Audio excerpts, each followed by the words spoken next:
Assalamu alaykum, hormatly Gyzykly kanalynyň agdalary we mehmanlary. Gyzykly kanal Dinç gününiň habarlaryna hoş geldiňiz. Bugünkü habarlarda Awganistan özüniň täze sport awtobusy hödürledi. Bill Gates iPhone ulanmaýar.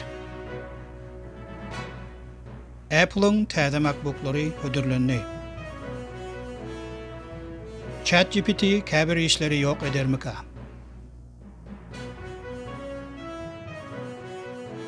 Awganistan ilkinji sport awtobusy hödürledi.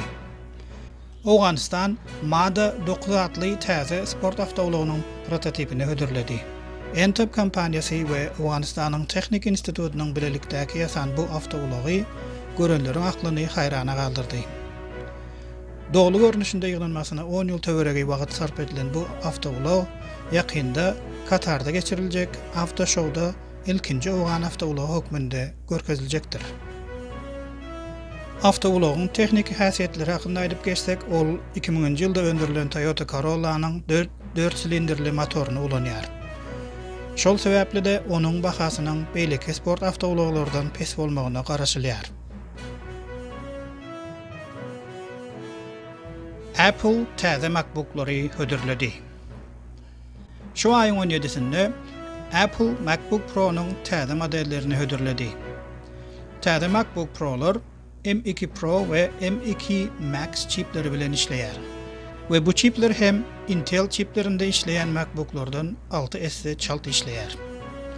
Täze MacBooklaryň ýene-de bir aýratynlygy hem olar bir dolu zaryat edilenden soň nähil agyr programma ulansaň da 22 sagat işlemäge ukyply. 14 inç ekranly MacBook'un bahasy 1999 Amerikan dollary bolup 16 inç MacBook bolsa 2499 Amerikan dollary bahasy bilen satylmagyna garaşylýar.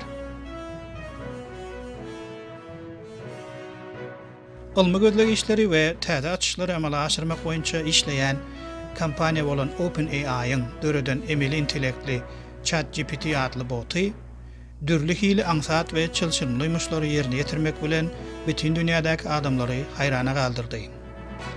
Onuň beýle çylşyrmly muşlary bir näçe sekund ýerine ýetirip bilmegi bolsa, käbir hünärleriň ýakyn wagtda doly görnüşde bot tarapyndan ýerine ýetirilip bilinmegi hem ähtimal hasap edilmegine getirdi. Bu hem bolsa ösen ýurtlardaky biznes dünýäsine aýratyn aljanaňlyk töretdi. Eýsem ýakynda käbir hünärler dolulugyna ýetip bidermeka?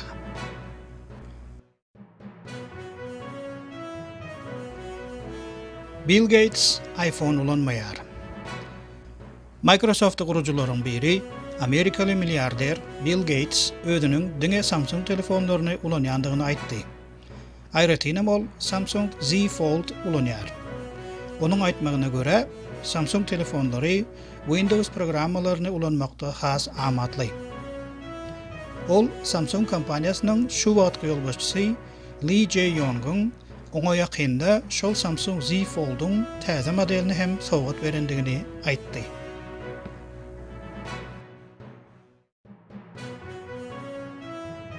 Şonuň bilen Dinç gününiň habarlaryna geçirip oturýarys. Eger siz şeýle ilmi şahsy öz şakyndaky täzelikleri dinlemäge halaýan bolsaňyz, onda kanala agza bolun, like basyň, tesbir ýazyň we dostlaryňyz bilen paýlaşyň. Indiki Dinç gününde görüşýänçek, hoş, sag bolun.